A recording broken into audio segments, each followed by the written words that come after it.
அஜித்தோடைய 64வது படத்தை பத்தின அப்டேட்டுகள் இப்ப வந்துகிட்டு இருக்கு. இந்த நேரத்துல தல அஜித் கூட விஜய் சாருடைய மகன் சஞ்சய் சேர்ந்து நடிக்க போறாரு அப்படிங்கிற ஒரு செய்தி சமூக ஊடகங்கள்ல வந்துகிட்டு இருக்கு. அதை பத்தி இந்த வீடியோல பேச போறோம். ரஜினி சாருடைய 173வது படத்தை பத்தின நிறைய எக்ஸ்க்ளூசிவான அப்டேட் வந்திருக்கு. அதை பத்தி உங்களுக்கு சொல்ல போறேன். அரசன் படத்துல சிம்பு கூட தனுஷும் சேர்ந்து நடிக்க போறாரு. இயக்குனர் சமுத்திரக்கனி ஒரு இன்டர்வியூல பேசியிருக்காரு. இந்த 3 விஷயங்களை தான் நான் உங்களுக்கு சொல்ல போறேன். சினிமா செய்திகளை நீங்க தெரிஞ்சுக்கணும்னு ஆசைப்பட்டீங்கன்னா நம்ம சேனலை சப்ஸ்கிரைப் பண்ணிட்டு வீடியோவை லைக் பண்ணிருங்க. ஃபர்ஸ்ட் எடுத்த உடனே நம்ம தல அஜித் இருக்காரு இல்லையா, தல அஜித் கூட விஜய் சாருடைய மகன் சஞ்சய் நடிக்க போறாரு அப்படிங்கிற மாதிரி செய்திகள் வந்துகிட்டு இருக்கு. இதை சொன்னது யார் அப்படின்னு பாத்தீங்கன்னா இயக்குனர் ராஜகுமாரன். இவர் வேற யாரும் கிடையாது, தேவயானியோட வீட்டுக்காரர். இவர் நீ வருவாயன அப்படிங்கிற ஒரு படத்தை டைரக்ட் பண்ணியிருக்காரு. அந்த காலகட்டத்துல இந்த படம் சூப்பர் ஹிட்டா ஓடின ஒரு படம் தான். இந்த படத்துல அஜித் சார் ஒரு கெஸ்ட் ரோல் பண்ணியிருப்பாரு. இன்ட்ரோலுக்கு அப்புறம் வருவாரு. இந்த படம் அந்த காலகட்டத்தில் தாறுமாறா ஓடி இருக்கும். இன்ட்ரோலுக்கு அப்புறம் கொஞ்ச நேரங்கள்ல இருந்தாலும் தல அஜித்தோடைய போர்ஷன் ரொம்ப சூப்பரா இருக்கும். கிளைமேக்ஸும் ரொம்ப டிஃப்ரெண்டா யோசிச்சு வச்சிருப்பாரு. ஒரு காதலை மையமா வச்சு அந்த காதலை எவ்வளவு டீசெண்டா எடுக்க முடியுமோ ஒரு வித்தியாசமான ஒரு காதல் கதையை அதில் சொல்லியிருப்பாரு. அந்த படம் அந்த காலகட்டங்களில் சூப்பர் ஹிட். அந்த பாடல்களும் சூப்பர் ஹிட். பார்த்திபன் தான் நடிச்சிருப்பாரு. இப்போ அந்த படத்துடைய பார்ட் 2 எடுக்கிறதுக்கு நிறைய பிளான் போயிட்டு இருக்கு. இது சார்ந்த சமூக ஊடகங்கள்ல நிறைய செய்திகள் வந்துட்டு இருக்கு. இது சார்ந்து இயக்குனர் ராஜகுமாரன் ஒரு அப்டேட் கொடுத்திருந்தார். நீ வருவாய் என பார்ட் 2 அவர் எடுக்கிறதுக்கு ரொம்ப வருஷத்துக்கு முன்னாடியே திட்டமிட்டாராம். ஒரு 10 வருஷத்துக்கு முன்னாடியே திட்டமிட்டாராம்.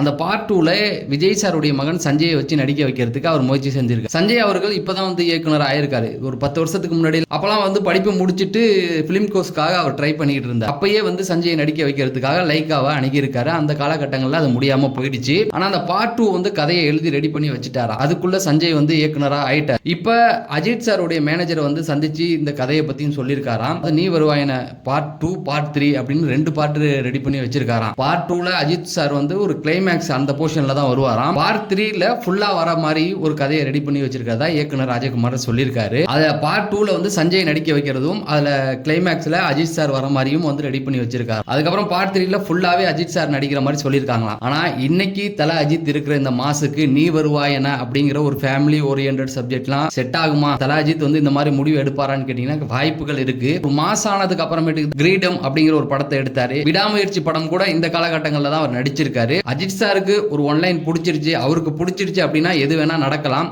ஆனா ராஜகுமாரன் வெயிட் பண்ணிட்டு இருக்காராம். பார்க்கலாம் தல அஜித் நீ வருவாயன பார்ட் 2 பார்ட் 3ல நடிக்கிறாரா அப்படிங்கிறத. அடுத்து நடிகர் சிம்பு அவர்கள் இப்ப அரசன் பட ஷூட்டிங்ல இருக்காரு.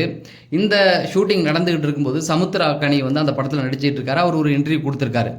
அரசன் படத்துல சிம்பு நடிக்கிறாரு, தனுஷ் வருவாரா அப்படின்னு சொல்லி ஒரு கேள்வி கேட்டாங்க. இதை நீங்க வெற்றிமாறன்ட்ட தான் கேட்கணும், இருந்தாலும் உங்களுக்கு ஒரு க்ளூ சொல்றேன் அப்படிங்கிற மாதிரி சொல்லியிருக்காரு.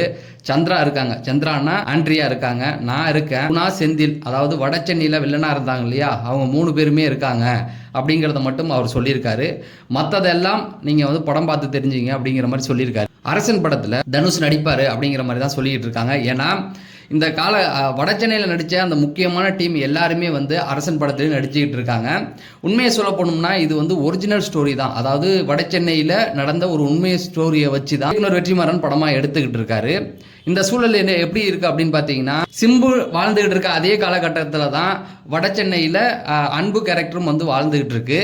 அதை இயக்குனர் வெற்றிமாறன் எப்படி கொண்டு வர போறாரு அப்படிங்கிறது மட்டும்தான் கேள்வி. ஏன்னா ஆண்ட்ரியா பொறுத்த வரைக்கும் குணா செந்தில் சமுத்திரக்கனி இவங்க 3 பேருக்குமே ஒரு எதிரான ஒரு டீம் தான். ஆனா அன்பு சந்திராவுக்கு ஆதரவான ஒரு டீம். இதுல சிம்பு அரசன் படத்துல எந்த மாதிரியான ஒரு சூழல்ல வரப்போறாரு அப்படின்னு பாத்தீங்கன்னா, கண்டிப்பா குணா டீம் தான். அதாவது சமுத்திரக்கனி இவங்கெல்லாம் இருந்தாங்களா, அவங்க ஒரு டீம்ல இருக்கிற மாதிரி தான் இருக்கணும். ஆனா அன்புக்கு எதிரான ஒரு கேங்லயும் அவர் இருக்கிறதுக்கு வாய்ப்பு இருக்கு. ஏன்னா ஒரிஜினல் ஸ்டோரி அப்படிதான் இப்போ ஒரிஜினல் கதையை தழுவி தான் அவர் எடுத்துக்கிட்டு இருக்காரு அரசன் கதையை.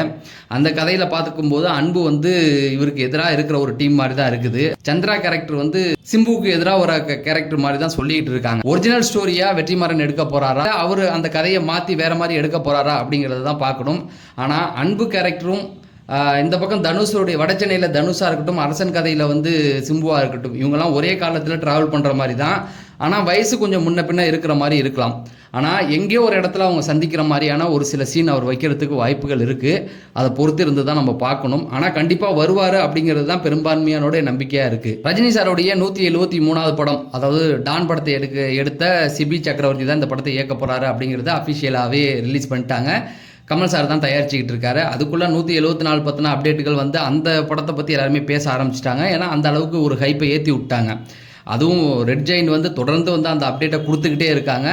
எல்லாமே நெல்சன் வந்து அடுத்து அந்த படத்தை இயக்குவாரா, என்ன பண்ண போறாரு அப்படிங்கிற மாதிரி தான் கேள்வி. அதாவது பாகுபலி படம் ஃபர்ஸ்ட் பார்ட் முடிஞ்ச உடனே கேட்டுக்கிட்டு இருந்தாங்க, கட்டப்பா எதுக்கு பாகுபலியை குத்துனாரு அப்படிங்கிற மாதிரி கேட்டுட்டு இருந்தாங்க இல்லையா. இந்த படத்தில் ஹீரோ யாரு அப்படின்ற மாதிரி நெல்சனை கேட்டுக்கிட்டு இருக்காங்க, எல்லாருமே கேட்டுக்கிட்டு இருக்காங்க. அதுக்கான ஒரு ஹைப் ஏறிட்டு தான் இருக்குது. அதுக்குள்ளே வந்து 173 அப்டேட்டுகள் வந்து அப்படியே ரொம்ப கம்மியாயிடுச்சு. இப்போ அந்த படத்தை பற்றின அப்டேட் வந்து அந்த இயக்குனர் கொடுத்துருக்காரு. இதுவும் ஒரு பேன் இண்டியா ஃபிலிமாக தான் வரப்போகுது. ஒரு ஃபேமிலியை மையமாக வச்சு தான் எடுக்க போகிறதா சொல்கிறாங்க. அதாவது ரஜினி சாருக்கு ஏற்ற மாதிரி காதல், காமெடி இதெல்லாம் கலந்து தான் கொடுக்க போகிறாங்களாம். ஆனால் கண்டிப்பாக வந்து லோகேஷ் கனகராஜோடைய டைரக்ஷனில் அவர் நடிக்க போகிறதுலன்னு முடிவு எடுத்துட்டாராம். ஏன்னா லோகேஷ் கனகராஜ் வந்து ஒரு படத்தை வந்து கதை எழுதி அவர்கிட்ட சொல்லிட்டு போயிருக்காரு, கண்டிப்பாக வேணான்னு முடிவு எடுத்துட்டாராம். ஏன்னா கூலி படம் வந்து ஒரு ஃபேமிலி ஆடியன்ஸ், ரஜினி சாருக்கு பலமே வந்து ஃபேமிலி ஆடியன்ஸ் தான். ஏ சர்டிஃபிகேட் வாங்கிட்டனால ஃபேமிலி ஆடியன்ஸ் உள்ளே போக முடியல, படமும் வந்து எதிர்பார்த்த அளவுக்கு போகல. அதனால ரஜினி சாருக்குன்னு ஒரு சென்டிமெண்ட் இருக்கும். ஃபர்ஸ்ட் வந்து பிள்ளையார் கோயிலில் தேங்காய் உடைக்கிறது பக்தியை மையமாக வச்சு பண்ணுவார். ஆனால் இங்கெல்லாம் ஃபஸ்ட்டு டேக்கே வந்து இந்த டெத்து காட்சியெல்லாம் வந்து எடுத்திருக்காரு. அதை வந்து ஆடியோலன்னு சொல்லி சொல்லியிருப்பார். ரஜினி சார் சொன்ன சென்டிமெண்ட்லாம் பார்க்கக்கூடியவர். லோகேஷ் கூட இது கனெக்ட் ஆகாது. அதனால் அந்த 174 படத்தையும் வந்து நெல்சனுக்கு முன்னாடி லோகேஷ் பேர் தான் இருந்திருக்கு. ரஜினி சார் தான் இல்லை வேணாம் அப்படிங்கிற மாதிரி சொல்லிட்டு நெல்சன் இருந்தால் பண்ணலாம் அப்படிங்கிற மாதிரி சொல்லியிருக்காங்க. அதுக்கேற்ற மாதிரி அவர் தவறான ஒரு அப்டேட்டையும் வந்து கொடுத்துட்டாரு. இப்போ 173ல் ஜெயிலர் 1, ஜெயிலர் 2 வந்து இவர் நடித்தார் இல்லையா, மோகன்லால் நடித்தார் இல்லையா, அதே போல் இப்போ மலையாள நடிகர் ஒருத்தரையும் வந்து நடிக்க வைக்கிறதுக்கு ஒரு பேச்சுவார்த்தை நடந்துகிட்டு இருக்கான் 173ல். அதாவது தமிழ், தெலுங்கு, மலையாளம், கன்னடம் இப்படி ஒவ்வொரு ஸ்டேட்லேருந்து ஒரு நடிகரை நடிக்க வைக்கிற மாதிரியான பேச்சுவார்த்தைகள் போயிட்டு இருக்கான். ஃபகத் பாசில் வந்து நடிக்கலாம் அப்படிங்கிற மாதிரியான பேச்சுவார்த்தைகள் போயிட்டு இருக்கு. அதாவது தலைவருடைய 171 அவர் நடிச்சிருப்பார்னு நினைக்கிறேன். 172 இப்போ ஜெயிலரில் 173லையும் அவர் நடிக்க போகிறதா செய்திகள் வந்துகிட்டு இருக்கு. ஆனால் டீம் வந்து இன்னும் அஃபிஷியலாக அதை கன்ஃபார்ம் பண்ணலை. ஆனால் மலையாளத்திலேருந்து கன்ஃபார்மாக ஒரு நடிகர்ன்றாங்க. அது வந்து ஃபகத் பாசில் அப்படிங்கிற மாதிரியும் வந்துகிட்டு இருக்கு.